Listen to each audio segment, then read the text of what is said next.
What if you've been living inside the very thing astronomers spend their lives searching for, and the only reason you can't see it is that you're already on the inside?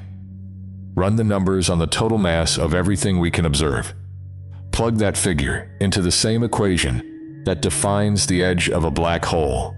The number that comes back is not close to some other scale. It is close to the size of the observable universe itself. That single coincidence sits at the center of everything that follows. Not as a conclusion, as a thread, and to understand why it refuses to go away, we have to start much smaller than a star, smaller than a planet, smaller than anything you could ever hold. We have to start with an object that could fit inside an atom and still outweigh a mountain. Picture something with less volume than a single proton, yet carrying the mass of an asteroid spanning kilometers. Not a metaphor, a real candidate in the physics of the early universe. Objects like this are called primordial black holes, and if they exist, they were not born the way every other black hole in this story was born. They were not the corpses of dead stars. There were no stars yet. In the first sliver of a second after the Big Bang, the universe was not a calm, even soup. It was a churning, asymmetric mess of unevenly distributed energy. In places where that density crossed a critical threshold, the material did not need a star, a core, or billions of years. It simply collapsed on the spot, instantly into a black hole smaller than anything that exists today. If a primordial black hole the mass of a large asteroid were moving fast enough and happened to pass through Earth right now, the popular image is some catastrophic planet-cracking impact. The evidence points somewhere stranger. It would likely pass through the planet, almost like a needle through smoke, leaving behind a faint gravitational and seismic signature, and continuing on its way, mostly undisturbed, mostly unnoticed. A mountain's worth of mass moving through your living room, and you'd never feel it. So where are they now? This is where the story gets its first twist, because black holes are not actually permanent. In the 1970s, the physicist Stephen Hawking proposed that black holes slowly radiate energy away, evaporating over immense timescales. The smaller the black hole, the faster this process runs. The tiniest primordial black holes, if they ever existed, would have evaporated almost instantly, vanishing in the first moments of cosmic history. But some, the ones born with roughly the mass of a small asteroid, would still be evaporating today.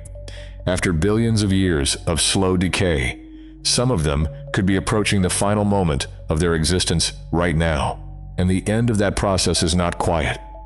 The final instant of a black hole's evaporation is theorized to release an intense, brief burst of high-energy gamma radiation, a last flash as the remaining mass converts directly into pure energy. For over a decade, the Fermi Gamma Ray Space Telescope has been scanning the sky for exactly this kind of signal. The results so far, nothing, not a single confirmed detection. At first glance, that sounds like a dead end. No signal, no primordial black holes, mystery closed. But that's not what a null result means in physics. The absence of a detection does not mean the objects do not exist. It means that if they exist, they are rarer than we assumed, or their properties fall outside what our current instruments can catch. The search has not failed. It has narrowed the target, and a narrowed target is in its own way a kind of progress. Which raises an uncomfortable question. If the smallest black holes in the universe are this difficult to pin down, this elusive even when they are, in theory, exploding right in front of us, what does that tell us about the ones we can actually see? Because the next size up is where black holes stop being hypothetical. Every star is the site of an ongoing argument between two forces. On one side, the outward pressure from nuclear fusion in its core. On the other, the inward pull of its own gravity. For most of a star's life, these two forces are in balance, sometimes for billions of years. Then the fuel runs out.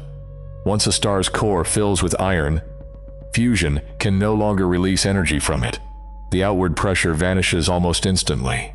Gravity, with nothing left to oppose it, wins. If what remains of that core is more than 2 to 3 times the mass of our Sun, nothing in known physics can stop what happens next. The core collapses in a fraction of a second. The outer layers of the star are blasted outward in a supernova, visible across galaxies. The core itself falls inward, past every point where it could ever stop, until it forms a region from which light itself cannot escape. A stellar mass black hole. Current estimates suggest there could be tens of millions of these, scattered through the Milky Way alone. And here's the strange part. Almost all of them are invisible. A black hole on its own emits no light. We only notice them when they interact with something else, pulling matter from a companion star into a glowing disk, or, in the most dramatic case, colliding with another black hole entirely. In 2015, the LIGO Observatory detected exactly that.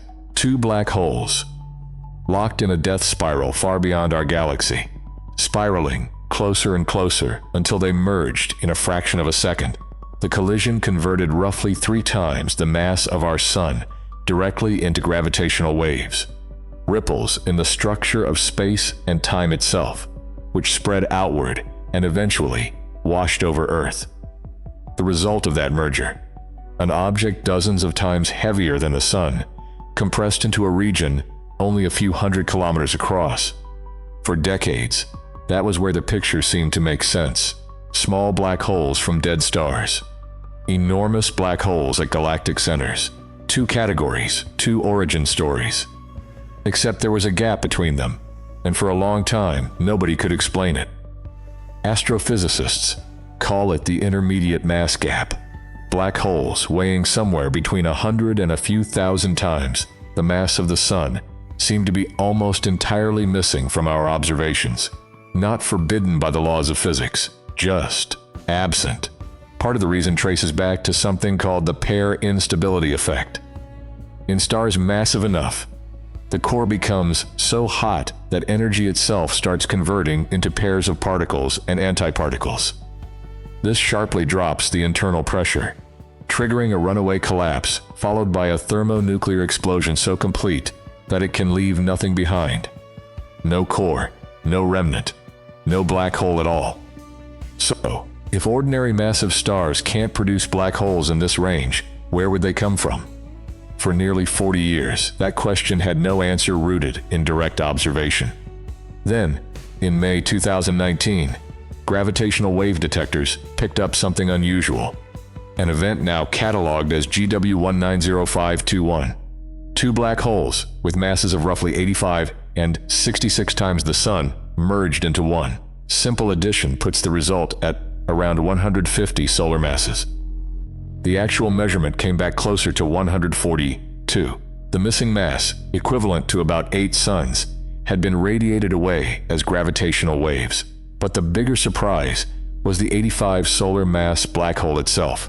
By the pair instability rules, an object that size shouldn't have been able to form from a single star at all. It sat directly inside the gap that wasn't supposed to have anything in it. One explanation gaining traction: these intermediate black holes may not form from single stars at all. In extremely dense stellar environments, smaller black holes can collide and merge repeatedly, building up mass step by step through what is essentially gravitational cannibalism, climbing into a mass range that a single star's death could never reach on its own. If that's true, then the gap was never really empty.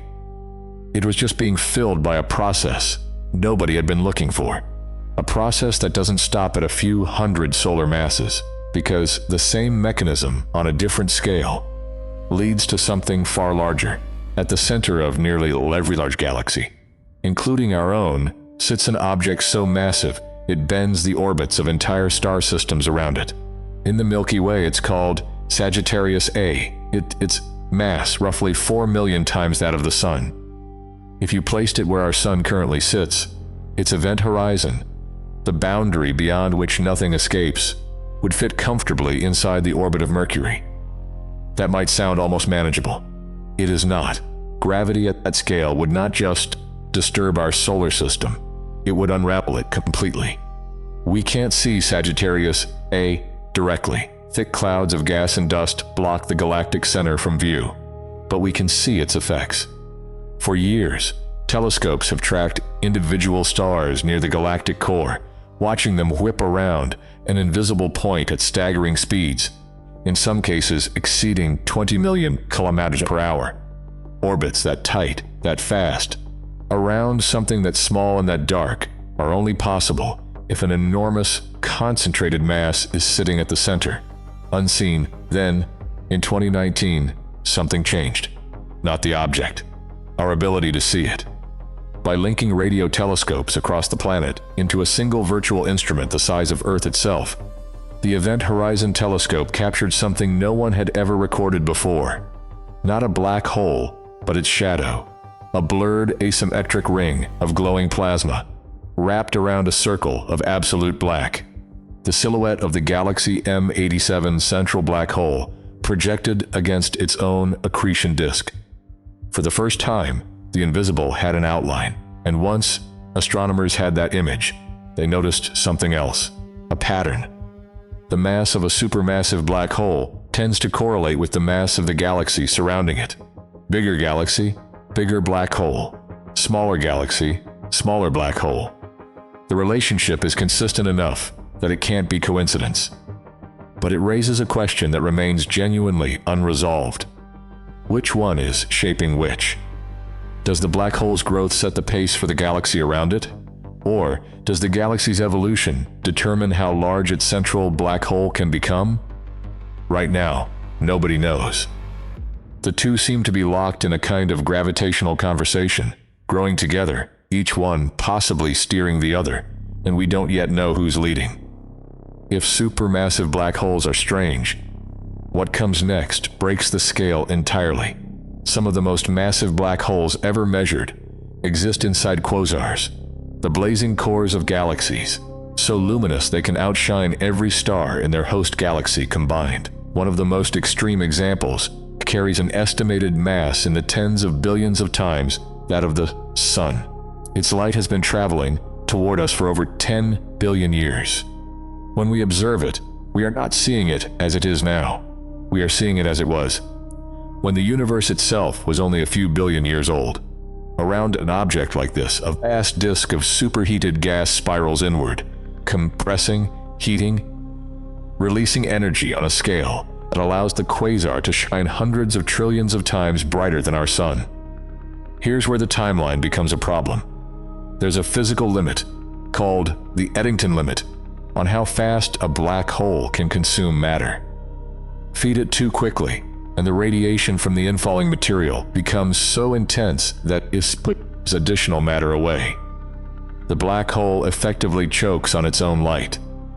If a black hole this massive started from an ordinary stellar remnant and grew according to that limit, there simply hasn't been enough time, not even with the entire age of the universe at its disposal, for it to reach that size. So either the starting point wasn't ordinary, or the growth process wasn't ordinary. Some researchers propose these objects began as direct collapse seeds. Entire massive clouds of primordial gas collapsing straight into black holes, skipping the star phase entirely. Others suggest brief windows of growth that exceeded the Eddington limit, periods of feeding so intense they've been sustainable, but happened anyway.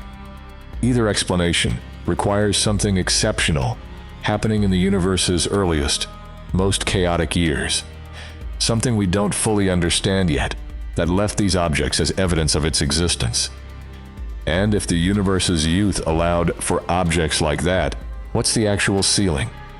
Is there one? This is where the conversation moves from objects we've detected to objects we've only calculated. There is a hypothetical class of black hole, sometimes called a stupendously large black hole, with a starting mass of around 100 billion times the Sun, and no defined upper limit. Nothing like this has ever been observed, but the reason physicists discuss them anyway is that an object with that much mass couldn't stay hidden. Its gravitational influence wouldn't be limited to a single galaxy. It would act on galaxy clusters, entire groups of galaxies, bound together and moving in response to something at their center. Some theoretical work has even floated the idea that objects like this, if they exist in small enough numbers, could account for a portion of the universe's dark matter, the unseen mass that outweighs all visible matter combined, and whose nature remains one of the biggest open questions in physics. That's a big if. There are tight constraints. Too many of these objects, or objects too large, would leave detectable fingerprints in the cosmic microwave background, the faint afterglow of the Big Bang that fills the entire sky. So far, those fingerprints haven't been found, which means either they don't exist in significant numbers, or they're staying just below the threshold of what we can currently detect. Either way, we've now gone from objects smaller than a proton to objects that could shape galaxy clusters. And there's one more step, the strangest one. To take it, we have to let go of an assumption we've been carrying since the very beginning. We've been thinking about black holes as things that get denser as they get smaller. The primordial black holes from the start of this story crammed a mountain's worth of mass into something smaller than an atom. Unimaginable density. But the math doesn't actually work that way at the largest scales. It runs in reverse. The more massive a black hole becomes, the larger its event horizon grows, and the lower its average density gets. Cross a certain threshold, and a black hole, massive enough, could have an average density lower than water. Keep going, and you reach a point where a black hole's average density would be roughly comparable to the density of empty air in the room around you right now. Keep going further, and run the numbers for an object whose density matches the average density of the observable universe. The size that calculation produces is not some abstract, irrelevant number. It's close to the size of the observable universe. Here's where established astrophysics ends and something stranger begins. There are mathematical frameworks, taken seriously by some cosmologists, in which our entire universe could be the interior of a black hole, one that exists inside some larger, higher dimensional space we have no way of observing from in here. The equations describing gravitational collapse and the equations describing the expansion of our universe share a structural similarity that is, by most accounts, more than coincidence and less than proof. Nobody is claiming this has been demonstrated. It hasn't. It remains one of the more speculative ideas in theoretical cosmology, not part of the standard model, and treated with appropriate caution by the people who study it. But the coincidence itself, the fact that the math lines up at all, is enough to keep some physicists up at night. So consider the full arc.